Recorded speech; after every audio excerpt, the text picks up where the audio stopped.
المنار المنار المنار المنار المنار المنار المنار المنار اے امین علم و فن، اے حکمتوں کے انجمن، تجھ پہ نازاں ہے چمن، تجھ پہ نازاں ہے چمن۔ اللهم صل على محمد وعلى آل محمد كما صليت على إبراهيم وعلى آل إبراهيم إنك حميد مجيد. اللهم بارك على محمد وعلى آل محمد كما باركت على إبراهيم وعلى آل إبراهيم إنك حميد مجيد. کتاب کا ٹائٹل ہے المختصر من نخبۃ الفکر. اس کو لکھا ہے الشیخ عبد الوہاب برکات الشافعی الاحمدی نے رحمہ اللہ تعالی، المتوفى بعد سنہ 1150 ہجری. پہلا صفحہ الٹ کر دیکھ لیجئے، صفحہ نمبر 28، صفحہ نمبر 28، 28، صفحہ نمبر 28.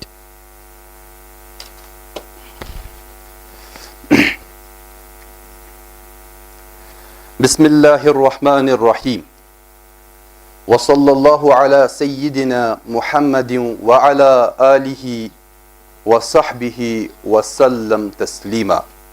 الحمد للہ رب العالمین، والصلاة والسلام علی سید المرسلین وعلی آلہ وصحبہ اجمعین. اما بعد فهذه کلمات سمیتها المختصر من نخبۃ الفکر. تو کتاب کا آغاز مقدمے سے ہو رہا ہے.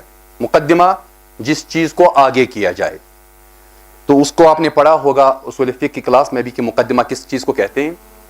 تو یہاں پر کتاب کا آغاز ہو رہا ہے بسم اللہ سے، اور اس کے بعد درود و سلام برذات خیر الانام سیدنا محمد صلی اللہ علیہ وسلم سے، ان کے اصحاب سے پر اور ان کے آل پر. پھر اس کے بعد دوبارہ تعریف کر رہے ہیں مصنف اللہ تعالیٰ کی، اور پھر اس کے بعد صلاۃ والسلام دوبارہ سید المرسلین پر، ان کے آل پر، ان کے اصحاب پر، ان تمام اصحاب پر، اور پھر اس کے بعد بیان کرتے ہیں فَهَذِهِ کلمات. پس یہ چند کلمات ہے، چند باتیں ہیں. کلمہ بات کو کہتے ہیں، کلمات اس کی جمع آتی ہے. تو یہ چند باتیں ہیں سمیتھا، جس کو میں نے نام دیا ہے المختصر، ایبریجڈ، کنسائز، بریف، المختصر من نخبۃ الفکر. نخبۃ الفکر جو ایک کتاب ہے جس کو لکھا ہے ابن حجر العسقلانی رحمہ اللہ نے، تو اسی کتاب کا میں نے ایبریجڈ ورژن دیا ہے، ایک شارٹ اور بریف ایک ورژن آپ کے سامنے رکھا ہے. میں نے نام بھی اس کا یہی رکھا ہے سمیتھا، میں نے اس کا نام رکھا ہے المختصر من نخبۃ الفکر. تو انشاءاللہ اسی کتاب کو پڑھیں گے ہم، لیکن اس سے پہلے کچھ انٹروڈکشن. تو ہم لفظ بلفظ اس کتاب کو حل کریں گے، لفظ بلفظ اس کتاب کو سمجھیں گے. تو انٹروڈکشن جو آج ہماری ہے وہ، چونکہ میرا جو سبجیکٹ دیا گیا ہے وہ اصول الحدیث ہے. اصول الحدیث، اصول الحدیث جو ہے، اصول روٹس کو کہتے ہیں. روٹس، آپ نے درخت کو دیکھا ہوگا، تو کسی بھی درخت کو دیکھ لیجئے، اس کے دو حصے ہوتے ہیں، روٹ اور شوٹ، جڑ اور پھر اس کے اوپر شاخیں، تنا اور شاخیں ہوتی ہیں. تو اصول جو ہمارا پہلا لفظ ہے، دو لفظ سے ہمارا سبجیکٹ ٹائٹل بنا ہوا ہے، اصول اور حدیث. تو اصول کے معنی روٹس، اور الاصول جو ہے یہ جمع ہے اصل میں اصل کی. اصل الف پہ زبر ہے، صاد پہ جزم ہے، اور پھر لام. عربی میں ہم نے پڑھا ہے جو بھی اسم ہے اس کے آخر میں کیا آتا ہے؟ دو پیش. تو کیا بنتا ہے؟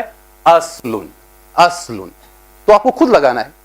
تو اصل میں یہ اصل ہے. اصل کہتے ہیں ایک روٹ کو، اور اس کی جمع بنتی ہے اصول. اصول کہتے ہیں بہت سے روٹس.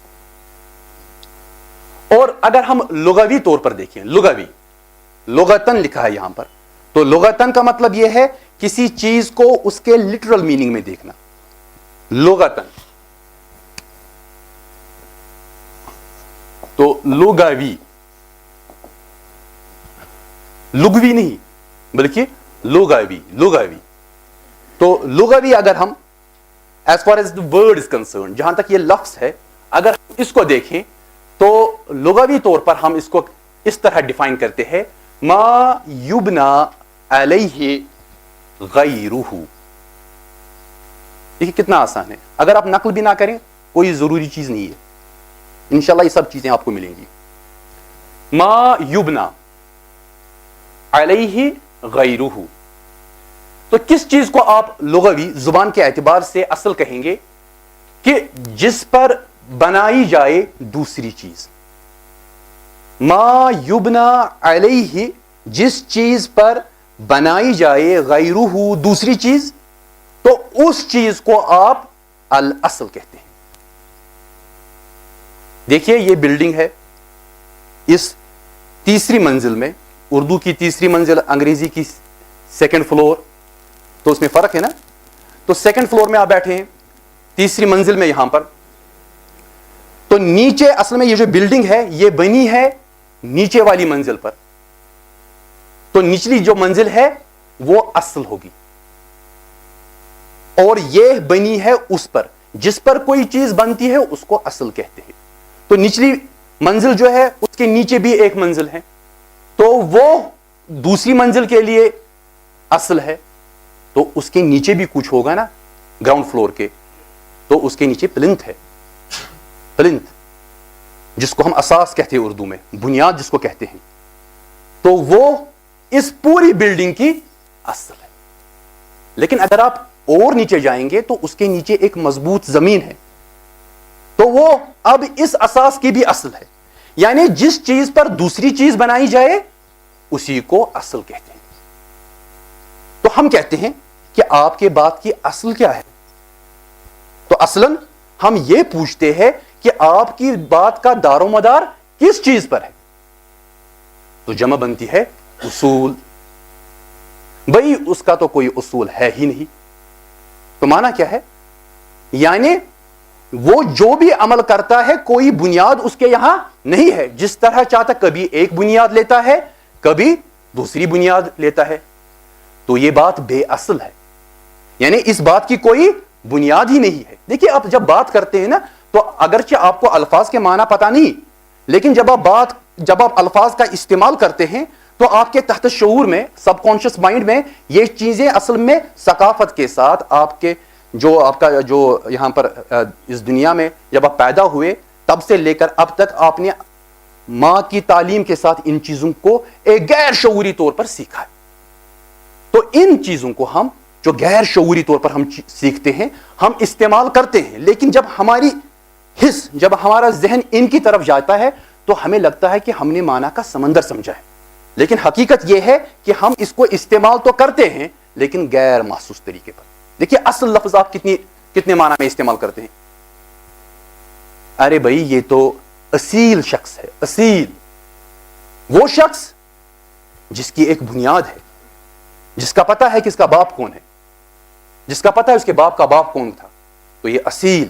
یہ تو غیر اصیل ہے, یعنی اس کو ادب و احترام نہیں ہے دوسروں کا. آپ الفاظ کو سمجھ رہے ہیں نا. تو اصل میں روٹ کے معنی میں, جڑ کے معنی میں, تو جمع اس کی آئے گی الاصول. تو لغتاً کیا ہے یہ, ما یبنا علیہ غیرہ, جس چیز پر دوسری چیز تعمیر کی جائے, بنائی جائے, اسی کو آپ بنیاد کہیں گے. تو یقیناً جب ایک چیز پر آپ دوسری چیز تعمیر کریں گے, جو دوسری چیز اس پر تعمیر ہوتی ہے اس کو آپ فرع کہتے ہیں. فرعن اسم ہے نا, تو اینڈ پہ دو پیش, فرعن. تو فرع کس کو کہتے ہیں, ما یبنا علی غیرہ, جو بنایا جائے دوسری چیز پر. تو یہ ہال جو ہے یہ اصل میں فرع ہے نچلے والے منزل کی, تو اس کے نیچے جو ہے وہ اصل ہے اور دوسرا جو اوپر ہے وہ فرع ہے, تو یہ فرع ہے. تو اصل میں جہاں پر اصل ہوگی وہاں پر فرع کا ہونا لازم ہے. بھائی چھوڑ دیجئے یہ تو فروعی مسئلہ ہے, اکثر ہم استعمال کرتے ہیں. یعنی یہ اصل میں بنیادن معاملہ نہیں ہے, بلکہ یہ تو فرع ہے. فرع شوٹ. اگر شوٹ خراب بھی ہو جائے تو ٹھیک بھی ہو سکتی ہے, دوبارہ بھی اگ کر سامنے آ سکتی ہے, لیکن جب اصل خراب ہو جائے تو معاملہ ختم. اب اس کی جمع کیا بنتی ہے؟ فروع.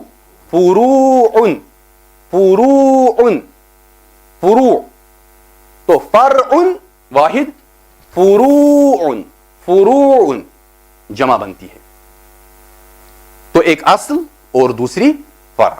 تو ہم کیا پڑھنے جا رہے ہیں ذرا دیکھ لیجئے. اصول الحدیث, حدیث کی کیا اصل. فروع ہم نہیں پڑھیں گے, فروع تو آپ خود بھی پڑھ سکتے ہیں. بازار سے کوئی بھی اردو کتاب لیجئے وہ فروع ہے, کوئی بھی شرح کی کوئی بھی کتاب لیجئے وہ فروع ہے. وہ سب کتابیں اصل میں ایک بنیاد پر کھڑی ہے, ایک اساس پہ کھڑی ہیں. ہم اس اساس کو سمجھنے جا رہے ہیں. اسی لیے ہم نے اس کورس کا نام بھی کیا رکھا ہے؟ Foundation course in Islamic studies.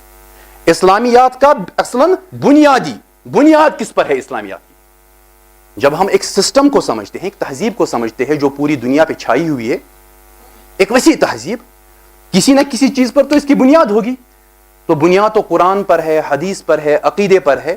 تو اصل میں یہ چیزیں اس اسلامی تہذیب کی بنیاد ہیں. یہ عجیب معاملہ ہے کہ آپ تہذیب کو تو جانتے ہیں لیکن اصل پتہ نہیں. اب دیکھیے ان علوم میں جس کو آپ اصول دین کہتے ہیں, اصول الدین, اصول, پھر روٹس, الدین ریلیجن, دین, روٹس آف دی ریلیجن, دین کی اساس وہ کیا ہے؟ وہ عقیدہ, آپ کا عقیدہ, اس کو اصول الدین کہتے ہیں. دیکھیے تمام علوم میں جو سردار علم ہے وہ عقیدہ, جو سہیل صاحب آپ کو پڑھاتے ہیں. اب پھر اس کے ماتحت نیچے جو دوسرے علوم آ رہے ہیں وہ علوم القرآن ہے, علوم الحدیث ہے, اصول فقہ ہے, عربی زبان ہے. یہ تو بعد کی چیزیں ہیں, لیکن پہلے عقیدہ. تو وہ اصل الاصول کہلائے گا, تمام جڑوں کی جڑ. اصل الاصول استعمال ہوتا ہے. اگر آپ اس لکھیں گے تو اس طرح, اصل الاصول, تمام علموں کی جڑ. تو آپ اصل میں اصل سیکھنے جا رہے ہیں. اس لیے جب آپ اصل سیکھنے جا رہے ہیں تو 2-3 چیزوں کا آپ کو خیال رکھنا پڑے گا. یہ ہوا میں نہیں ہوگا, یہ بغیر محنت کے حاصل نہیں ہوگا. یہ اصل میں آپ دین سمجھنے جا رہے ہیں. یہ بالفاظ دیگر آپ اللہ تعالیٰ کی وحی سمجھنے جا رہے ہیں کہ اللہ تعالیٰ نے کیا اتارا, رسول اللہ صلی اللہ علیہ وسلم نے کس طرح اس کو سمجھا اور پھر پہنچایا. اب دیکھیے اس کو تقدس بھی حاصل ہے. آپ یہ نہ سمجھیے گا کہ یہ تو بس پڑھاتے ہیں, پتہ نہیں کون سی کتابیں کہاں سے لائی ہیں. نہیں, اس کو ایک تقدس حاصل ہے. تو جب آپ اس تقدس والے علم کو حاصل کریں گے تو آپ کو تقدس تو حاصل نہیں ہوگا, کیونکہ تقدس تو آپ کے لیے نہیں ہے, ہمارے لیے نہیں ہے, بلکہ ہمیں عزت و احترام ملے گا. تو اس چیز کی قدر اب آپ کو کرنی ہے. آپ کس طرح اپنی عزت اور اپنے احترام کو محفوظ رکھیں گے یہ آپ پر منحصر کرتا ہے. تو چلیے, یہ تو اصول کی بات ہوئی, یہ تو فرع کی بات ہوئی. اب ہم آگے جائیں گے بات سمجھنے کے لیے. یہاں پر اصل الجدار, جدار کہتے ہیں دیوار کو. دیوار کی اصل کیا ہے؟ اساسہ, اس کی پلنتھ. ٹھیک, تو اسی طرح اصل الشجرہ, درخت کی اصل کیا ہے؟ اصل الشجرہ اقسانها, اصل میں یہاں پر غلطی ہوئی ہے. اصل الشجرہ, جو درخت ہوتا ہے اس کی اصل کیا ہوتی ہے؟ اس کی اصل ہوتی ہے اصلی, الاصل. اس کی اصل ہوتی ہے الاصل, یعنی اس کا کیا ہوتا ہے؟ روٹ. اور اس کی فرع کیا ہوتی ہے؟ تو اصل میں یہاں پر فرع ہونا چاہیے. اس کی فرع کیا ہوتی ہے؟ اغصانها, اغصانها. اس کے اغصان کس کو کہتے ہیں؟ ٹہنیاں, ٹہنیاں. اغصانها, اس کی ٹہنیاں, شوٹ. تو اصل دیوار کی اس کی پلنتھ، اصل پیڑ کی اس کی اصل روٹس، اور اس کی فرع اس کی شاخیں، اس کی ٹہنیاں، اس کا تنا. اب دیکھ لیجئے قول اللہ تعالی الم تر کیف ضرب اللہ مثلا کلمۃ طیبۃ، کیا آپ نے نہیں دیکھا کہ اللہ تعالیٰ کس طرح کلمہ طیبہ کی مثال بیان کر رہا ہے. اب دیکھیے کشجرۃ طیبۃ، اللہ تعالیٰ مثال دے رہا ہے جیسے یہ ایک پاک درخت ہے. کلمہ طیبہ لا الہ الا اللہ محمد رسول اللہ، یہ شہادتین کہلاتی ہیں. تو اس کا جو پہلا حصہ ہے اس کو کلمۃ الاخلاص کہتے ہیں. کلمۃ الاخلاص، لا الہ الا اللہ، کلمۃ الاخلاص. تو اللہ تعالیٰ بیان کر رہے ہیں کہ کلمہ طیبہ کی مثال کس طرح ہے؟ کشجرۃ طیبۃ، جیسے کہ وہ پاک درخت ہے. اصلھا ثابت، یہ پاک درخت کیسا ہے کہ اس کی روٹس جو ہیں، اس کی جڑیں جو ہیں، اس کی اصل جو ہے وہ ثابت ہیں. ثابت کہتے ہیں محکم، مضبوط، جو بالکل مضبوط کی گئی ہیں زمین میں. وَفَرْعُهَا فِي السَّمَاءِ، اور ان کی فرع، ان کے شوٹس وہ آسمان میں ہے.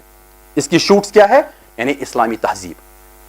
کلمہ یہ زمین میں مضبوط ہے، اور اوپر اس کے جو اصل زمین میں مضبوط ہے، اور اس کی فرع جو ہے وہ پوری دنیا میں بکھری ہوئی ہے. ہمارا وجود اس کی فرع ہے، ہمارا عبادت کرنا اس کی فرع ہے، مسلمان عالم اسلام کا قیام اس کی فرع ہے. تو پورا جو مسلمان معاشرہ ہے وہ فرع ہے اصل میں اس کلمے کی. کس کلمے کی؟ لا الہ الا اللہ. تو کلمہ ہماری اصل ہے اور باقی جو کچھ ہے وہ فرع ہے. یہاں تک بات کلیئر؟ کوئی کنفیوژن تو نہیں یہاں تک؟ تو یہ سمپل سی کچھ بنیادی باتیں ہیں. اب چلیے آگے دیکھ لیجئے. دوسرا حصہ اس کا ہے حدیث. ایک تو تھا اصول اور دوسرا حدیث، اصول الحدیث. اب حدیث کو دیکھ لیجئے.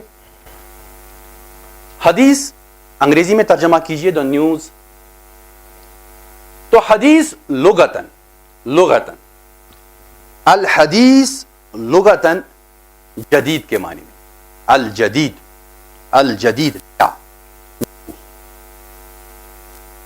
میں زیادہ تفصیل میں نہیں جاؤں گا کیونکہ ابھی آپ نے عربی زبان میں اتنا درک حاصل نہیں کیا ہے. تو حدیث جو ہے جمعہ احادیث. حدیث کی جمع کیا آتی ہے؟ احادیث. آیات کی تعداد جن میں لفظ حدیث استعمال ہوا ہے وہ 16 ہے. 16 آیات جن میں لفظ حدیث استعمال ہوا ہے، اور احادیث جو ہے وہ 5 آیات میں استعمال ہوا ہے. احادیث. لیکن بنیادی معنی جو لیا گیا ہے وہ خبر کے ہے.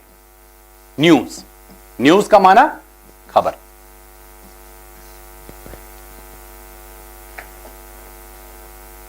مثلا قرآن میں استعمال ہوا ہے، ایک دو جگہ ہوا ہے وَهَلْ أَتَاكَ حَدِيثُ مُوسَىٰ، اور کیا عطا کا آپ کے پاس آ گئی حدیث موسیٰ، موسیٰ کے بارے میں نیوز، موسیٰ کی خبر. تو حدیث بمعنی خبر، یہ اس کا ایک معنی ہے کہ حدیث کو آپ بمعنی خبر لیتے ہیں. لیکن ہمیشہ یاد رکھیے گا خبر پرانی نہیں ہوتی، خبر ہمیشہ نئی ہوتی ہے. تو اسی لیے حدیث، حدوث، حادثن، حادثہ، یہ سب لفظ اسی سے بنتے ہیں. لیکن ان سب الفاظ میں کوئی نہ کوئی یا کسی نہ کسی قسم کا نیا پن ہوتا ہے. نیا پن. تو نیوز ہمیشہ نہیں ہوتی ہے. آپ بات سمجھ رہے ہیں نا؟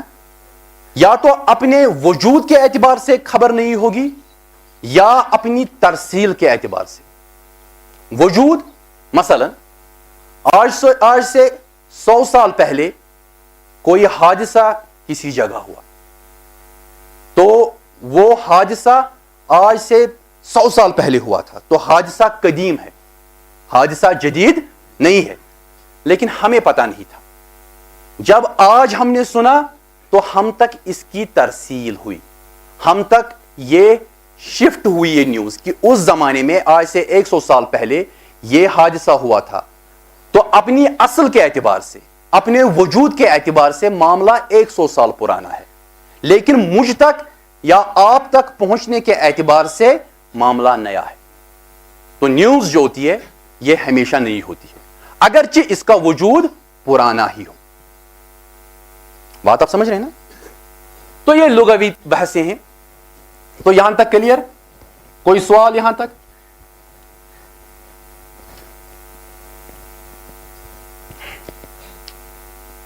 تو آگے چلیے۔ اب جب یہ تو لغوی بحث تھی، اب جب ہم اسلام میں داخل ہوں گے تو حدیث سیدنا محمد صلی اللہ علیہ وسلم کے ساتھ خاص ہے۔ تو کس معنی میں؟ نطق، نطق۔ تو کیا ہوگا؟ نطقن، نطق اسم ہے نا، تو نطقن، نطق، نطق جو ہے ہمارا نطق، نطق زبان سے کسی چیز کو ادا کرنا، اس کو نطق کہتے ہیں۔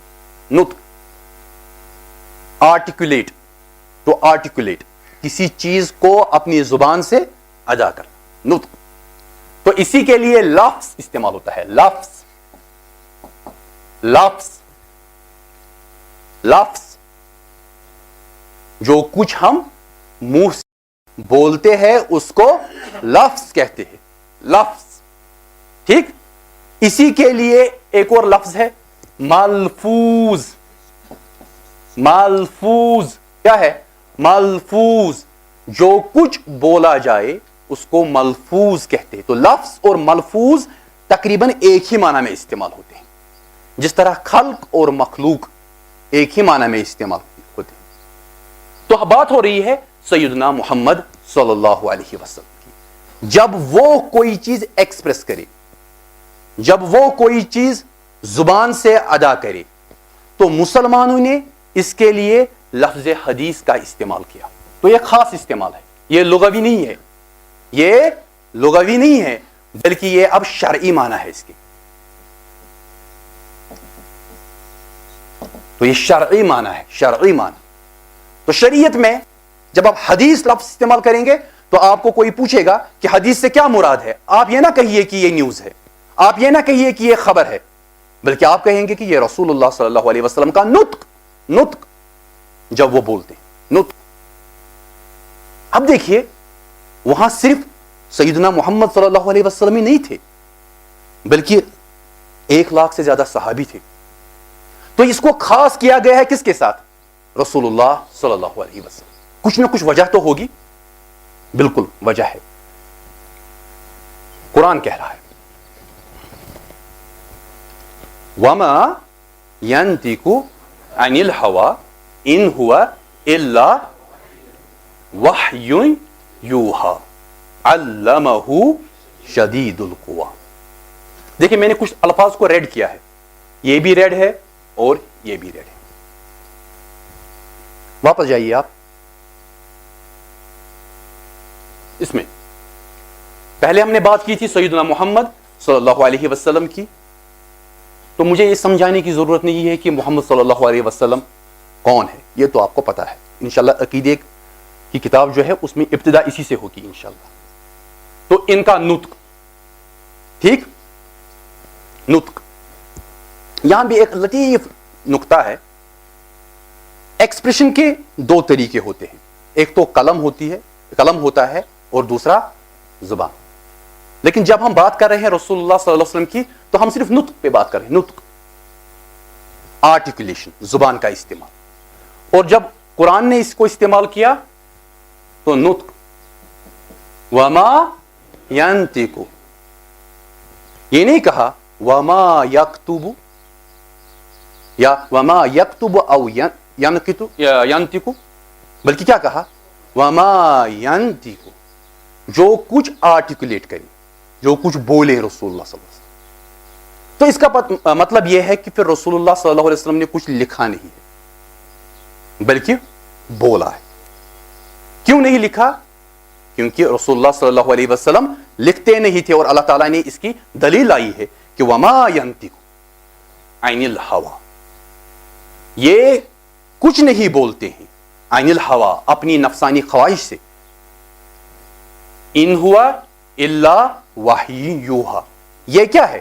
یہ تو صرف وحی ہے. وحی، آپ لفظ دیکھیے، وحی، واو اور ہا پر جزم ہے، وہی نہیں ہے، وہی نہیں، وحی، وحی. تو آج سے انشاءاللہ آپ یہ لفظ درست کیجیے، وحی. ہم کشمیری استعمال کرتے ہیں وحی نہیں، وحی. اردو میں بھی کشمیری میں بھی آپ وحی استعمال کیجیے. وحی یوحا، جو وحی کی جاتی ہے، اتاری جاتی ہے اوپر سے نیچے کی طرف. علمہ شدید القوا، اس کی تعلیم اس کو دی ہے کس نے؟ زبردست قوت والے نے. مفسرین حضرت جبریل کا نام لیتے ہیں یہاں پر، یہ جبریل کی طرف اشارہ ہے. بہرحال دو چیزیں ہیں کہ محمد صلی اللہ علیہ وسلم کا نطق یہ کوئی عام انسانوں جیسا نطق نہیں ہے. وجہ کیا ہے؟ کیونکہ یہ وحی ہے. یہی وجہ ہے کہ جب ہم حدیث لفظ استعمال کریں تو سمجھ لیجئے کہ یہ کوئی ایسی چیز ہے جو ایٹ پار ود قرآن ہے. کیونکہ قرآن بھی اصل میں نزول ہے، قرآن بھی اصل میں تنزیل ہے جس کو آہستہ آہستہ اتارا گیا. نزول ایک ساتھ ہوتا ہے، تنزیل آہستہ آہستہ ہوتی. تو رسول اللہ صلی اللہ علیہ وسلم پہ تنزیل ہوئی قرآن کی، اس کو التنزیل بھی کہتے ہیں، التنزیل، الفرقان. تو جب ہم نطق کی بات کریں گے پیغمبر صلی اللہ علیہ وسلم کی تو وہ بھی وحی ہے. کیوں وحی ہے؟ کیونکہ قرآن سورہ نجم کی آیات 3، 4 اور 5 اس پر گواہی دے رہی ہے، اور کوئی شخص اس کا انکار نہیں کر سکتا. کوئی یہ نہیں کہہ سکتا کہ یہ وحی نہیں ہے. میرے استاد ہیں یاسین مظہر صدیقی صاحب، ان کی کتاب ہی ہے وحی حدیث. پوری کتاب اسی پر ہے کہ حدیث وحی ہے. اب فرق صرف یہاں ہے کہ ایک وحی تلاوت کی جاتی ہے اور دوسری وحی تلاوت نہیں کی جاتی. ایک کو ہم وحی متلو کہتے ہیں اور دوسرے کو وحی غیر متلو. یہ تو ہمیں پتہ ہے. تو محمد صلی اللہ علیہ وسلم کا بات کرنا وحی ہے، اور اس وحی کو ہم نے حدیث کہا ہے. حدیث. تو آگے چلیے. ہمارا ایک سسٹم ہے اسلام میں، ترسیل، ٹرانزیکشن، ترسیل کلام، کہ بات کا ٹرانزیکشن کرنا، بات کا ایک سطح سے دوسری سطح کی طرف جانا، انتقال جس کو آپ اردو میں کہتے ہیں، انتقال. اب تو اس کا غلط استعمال ہونے لگا ہے انتقال، لیکن اصل میں یہ انتقال جو ہے انتقل ینتقل انتقالا. آپ کو ڈرانے کے لیے میں نے یہ کیا. تو اس کو آپ انشاءاللہ 6-7 مہینے کے بعد سمجھیں گے. انتقل ینتقل انتقالا یا انتقال. تو یہ ترسیل جو ہے، ترسیل کلام، کلام کا ایک لیول سے دوسری لیول کی طرف شفٹ ہونا. اصل میں پورا حدیث لٹریچر یہی معاملہ ہے. اللہ تعالیٰ کا کلام سیدنا محمد صلی اللہ علیہ وسلم کی طرف اترا، ٹھیک. سیدنا محمد صلی اللہ علیہ وسلم نے اس کو الامہ، امت تک پہنچایا. اب دیکھیے جب میں لفظ امہ استعمال کرتا ہوں تو امہ جو ہے یہ شروع ہوتی ہے صحابہ سے، اور اس میں بھی شامل ہوں اور آپ بھی انشاءاللہ تعالی. تو یہ ایک بڑی تعداد ہے، ٹھیک. جب بات ہوتی ہے یہاں 1 to 1 ہے، ٹھیک، اور بیچ میں شدید القوا. اب دیکھیے اللہ تعالیٰ نے حفاظت کا وعدہ کیا ہے. کوئی ایرا گیرا ایسا نہیں ہے جو اس کو لے کر آ رہا ہے، بلکہ کون ہے؟ شدید القوا. بات اب سمجھیے، ڈیوائن پلان ہے اللہ تعالیٰ کا خدائی منصوبہ. یہ منصوبہ جو ہے اس میں 1 to 1 جب ہو رہا ہے تو بیچ میں کوئی کیا کہتے ہیں آپ اس کو، جب آپ کمیونیکیشن کی بات کرتے ہیں، کوئی نوائز نہ ہو. NOISE، یہ وہ انگریزی کا نوائز نہیں ہے، یہ جرنلزم کا نوائز ہے. کہ کوئی خلط ملط نہ ہو، کوئی معنی میں کسی قسم کی گراوٹ نہ آ جائے، کوئی ایسا امپیڈنٹ، کوئی ایسی رکاوٹ حائل نہ ہو جس سے معنی پوری طرح ایک لیول سے دوسری کی لیول کی طرف شفٹ نہ ہو, کوئی ایسا نوائز نہ ہو. اس نوائز کو ختم کرنے کے لیے کیا کیا گیا؟ شدید القوا, مضبوط طاقت والا ہر لحاظ سے. جب وہ حضرت جبریل وہاں سے وحی اٹھاتے تھے اور رسول اللہ صلی اللہ علیہ وسلم کی طرف آتے تھے تو کوئی شیطان ان پر حاوی نہیں ہو سکتا. معنی اور لفظ کی ترسیل کے اعتبار سے, ترسیل کے اعتبار سے کسی قسم کی گراوٹ کا کوئی خطرہ نہیں ہے. تو اس کو ٹرانزیکشن آف ورڈ, اصل میں یہ ورڈ جو ہے جو اللہ تعالیٰ کے یہاں محفوظ ہے وہی ورڈ اس دنیا میں منتقل ہو رہا ہے. تو دو چیزیں ہیں نا دنیا میں, ایک تو ورڈ ہے اور دوسرا ورک ہے. Word of God and work of God. ہم سب جو ہیں, ہم کیا ہے اصل میں؟ Work of God. اللہ تعالیٰ نے ہم کو بنایا ہے تو ہم مخلوق ہے, مخلوق. اور دوسرا ہے ورڈ آف گاڈ. ورڈ لفظ, جیسے کہ انشاءاللہ آپ قرآن میں پڑھیں گے تو قرآن کوئی مخلوق بلکہ کلام اللہ, اللہ تعالیٰ کی صفت ہے کلام, صفت کلام. تو ٹرانزیکشن جب ہو رہی ہے تو اللہ تعالیٰ سے سیدنا محمد صلی اللہ علیہ وسلم. اب یہاں پر آ کر پھر رسول اللہ صلی اللہ علیہ وسلم سے 1 to 1 نہیں ہو رہا ہے, اب تو یہاں پوری امت ہے. تو اس میں پہلی کمیونٹی جو تھی وہ کون سی تھی؟ صحابہ. تو صحابہ کو سمجھنے کے لیے ہم لفظ استعمال کرتے ہیں, یہ انٹرپریٹنگ کمیونٹی تھی. انٹرپریٹنگ کمیونٹی, تعبیر کرنے والا گروہ. تعبیر, تعبیر تے عین, تعبیر, تعبیر کرنے والا گروہ. کیونکہ جب رسول اللہ صلی اللہ علیہ وسلم کے دل مبارک پر اللہ تعالیٰ وحی فرماتے تھے یا جب جبریل وحی لے کر آتے تھے تو یہ صرف لفظ نہیں آتا تھا بلکہ لفظ کے ساتھ اس کا معنی بھی, معنی اہم ہے, لفظ بھی اہم ہے. مثلا میں آپ کو اس طرح سمجھاؤں گا. ہم سب یہاں پر کشمیری ہے, کوئی غیر کشمیری ہے؟ تو چلیے سب کشمیری ہے, تو اس لیے آپ بات آرام سے سمجھیں گے. لفظ ہے کشمیری لفظ,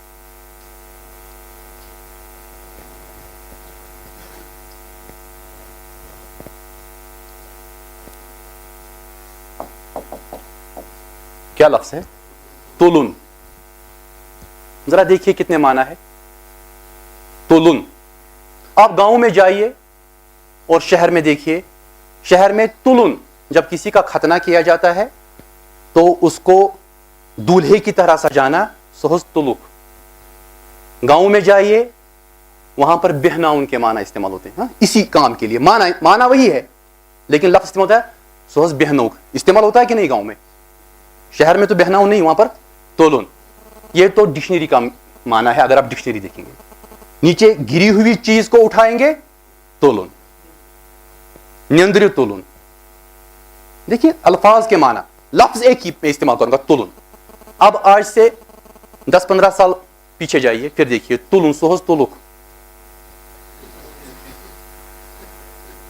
تو معنی لفظ وہی ہے, معنی بدل گیا.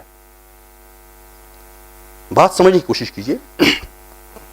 لفظ کے معنی ہوتے ہیں, ایک تو وہ معنی ہوتا ہے جو اس کا لغوی معنی, ٹھیک, لغوی معنی. دوسرا معنی جو عرفی ہوتا ہے, عرف میں, عرف جو سوسائٹی میں استعمال ہوتا ہے, عرف میں. اب آج کے دور میں 2014-15 میں سہز تلک بڑگائیں پیٹ, تو کیا مانا؟ نہیں سوز تلک نہیں, سوز تلک بڑگائیں پیٹ, الیکشن کے لیے کھڑا کر دینا. تو ایک ہی لفظ کئی معنی ہو سکتے ہیں. کچھ معنی آپ کو ڈکشنری میں ملیں گے, کچھ آپ کو سوسائٹی میں ملیں گے, اور کچھ رسول اللہ صلی اللہ علیہ وسلم پہنائیں گے تو ان کو شرعی کہیں گے. کیا کہیں گے؟ شرعی معنی. شرعی. مثلا لفظ صلاح اس کا ایک معنی تھا سوسائٹی میں, پھر رسول اللہ صلی اللہ علیہ وسلم نے اس کے معنی بدل دیے, نئے معنی پہنائے.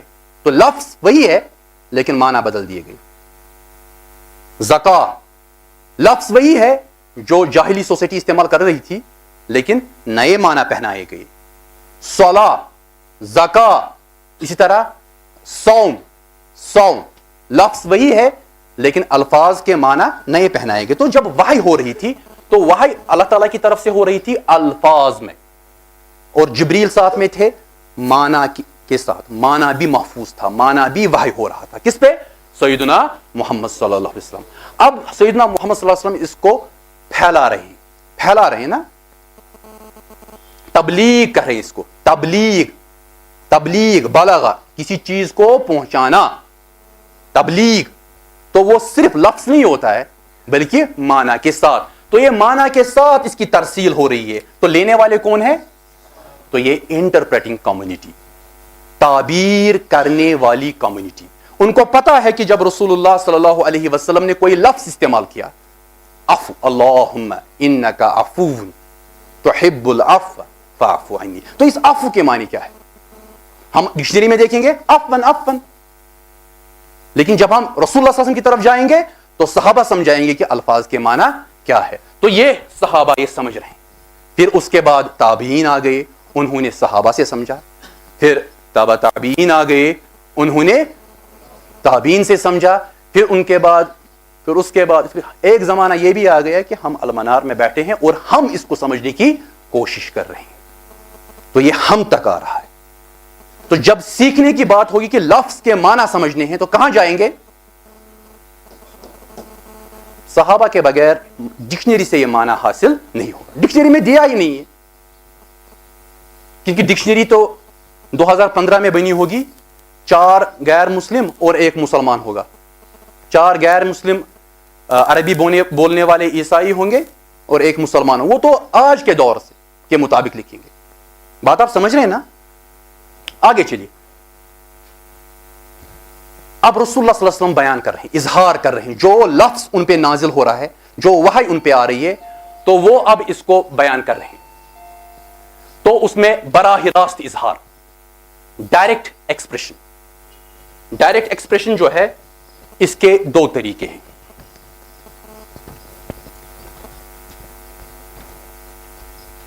ڈائریکٹ ایکسپریشن کے 2 طریقے ہیں. ایک تو کال ہے اور دوسرا فعل. رسول اللہ صلی اللہ علیہ وسلم کیا بیان کر رہے ہیں؟ جب کوئی بات بیان کرتے ہیں انما الاعمال بالنیات, تو یہ کال ہے, ڈائریکٹ ایکسپریشن. تو تمام اعمال کا دار و مدار صرف نیت پر ہے. یا فعل کر رہے ہیں, فعل, کسی علاقے میں گئے تو وہاں پر کوئی عمل کیا, وضو کیا, تو یہ ان کا فعل ہے. نماز پڑھی, یہ ان کا فعل ہے. تو صحابی دیکھ رہے ہیں اور کہہ رہے ہیں کہ رسول اللہ صلی اللہ علیہ وسلم یہاں آئے اور یہاں پر انہوں نے تشریف رکھا, تو یہ فعل ہے ان کا. ٹھیک, تو یہ ڈائریکٹ ایکسپریشن ہے 2 طرح سے, کال اور فعل. پھر انڈائریکٹ ایکسپریشن, بالواسطہ اظہار. اس لفظ کا جو وحی ہوا ہے, اس کلام کا جو رسول اللہ صلی اللہ علیہ وسلم پر آ رہا ہے, تو اور 2 ہے. ایک تو ہے تقریر اور دوسرا ہے وصف. تقریر, یہ اردو والی تقریر نہیں ہے. تقریر, جب رسول اللہ صلی اللہ علیہ وسلم کے سامنے کچھ کیا گیا, کوئی عمل کی گئی, تو انہوں نے خاموشی اختیار کی, اس کو ٹوکا نہیں. یعنی بالفاظ دیگر, خاموشی جب رسول اللہ صلی اللہ علیہ وسلم کسی چیز پر کریں تو وہ اجازت ہے. اس اجازت کو آپ تقریر کہیں گے. تو یہ بھی حدیث میں شامل ہے, کیونکہ پیغمبر کا کام ہے جہاں کوئی برائی دیکھے اس کو ختم کرے.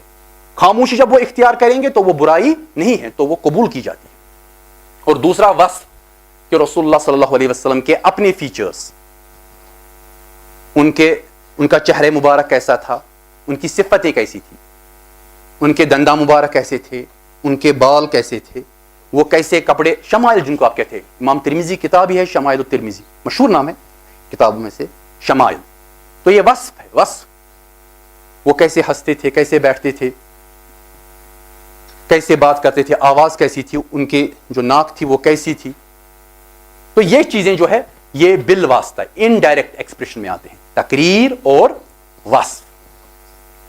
اس سب کو ہم جمع کریں گے حدیث کی ڈیفینیشن کے نیچے. الحدیث تو کیا ہے؟ ما اضیف الی النبی صلی اللہ علیہ وسلم، جس چیز کو نسبت دی جائے، جس چیز کو نسبت دی گئی کس کی طرف؟ نبی صلی اللہ علیہ وسلم کی طرف. من قول، قول ہو، او فعل یا فعل ہو، او تقریر یا ان کے سامنے کچھ کیا گیا اور انہوں نے خاموشی اختیار کی، او وصف یا ان کا کوئی اپنا فیچر، تو اس چیز کو آپ حدیث کہیں گے. ما اضیف الی النبی، میں نے اس چیز کو ریڈ کیا ہے. اصل میں جو ہم پڑھنے جا رہے ہیں پوری بحث اسی چیز کے ارد گرد ہے. کیا اس چیز کا تعلق رسول اللہ صلی اللہ علیہ وسلم سے ثابت ہے یا نہیں ہے؟ ہے تو حدیث ضعیف ہے تو حدیث صحیح ہے، نہیں ہے تو حدیث ضعیف ہے. تو اب اس کے مختلف پیرامیٹرز ہیں، وہ ہم انشاءاللہ آہستہ آہستہ سمجھیں گے. تو یہ ڈیفینیشن اہم ہے. ما اضیف الی النبی صلی اللہ علیہ وسلم من قول او فعل او تقریر او وصف.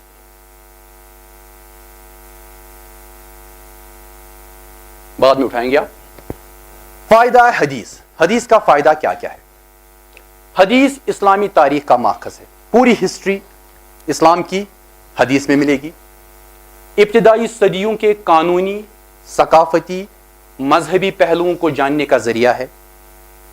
بنیادی 1-2 صدیوں کا جو پورا ہمارا قانونی ورثہ ہے یا ثقافتی ورثہ ہے یا مذہبی ورثہ ہے، وہ پورا حدیث میں ہی چھپا ہوا ہے. یہ سنت کا خزانہ ہے. پوری رسول اللہ صلی اللہ علیہ وسلم کی جو سنتیں ہیں وہ تو حدیث میں ہی ملیں گی، جو اسلامی قانون کا دوسرا جڑواں ماخذ ہے. جڑواں، ٹوین سورس. میں نے یہ نہیں کہا کہ خالی دوسرا ہے. پہلا قرآن ہے، وہ بھی وحی ہے، دوسرا حدیث ہے، وہ بھی وحی. تو اس لیے یہ ٹوین سورس ہے. ایٹ پار، جس طرح قرآن کی اہمیت ہے حکم میں، اسی طرح حدیث کی بھی اہمیت. یہ لکھا ہے محمد مصطفیٰ اعظمی نے، اسٹڈیز ان ارلی حدیث لٹریچر، بیروت سے چھپی ہے، المکتبہ الاسلامی سے 1968 میں. شیخ البانی کے عزیز شاگردوں میں سے ہیں. تو یہ حدیث کا فائدہ ہے. کوئی سوال؟ تو آج اتنا ہی. ابھی تو ہم ابتدا میں، انشاءاللہ تعالی 1-2 مہینے کے بعد ہم تھوڑی بہت سپیڈ لیں گے. ابھی ہم آہستہ جا رہے ہیں.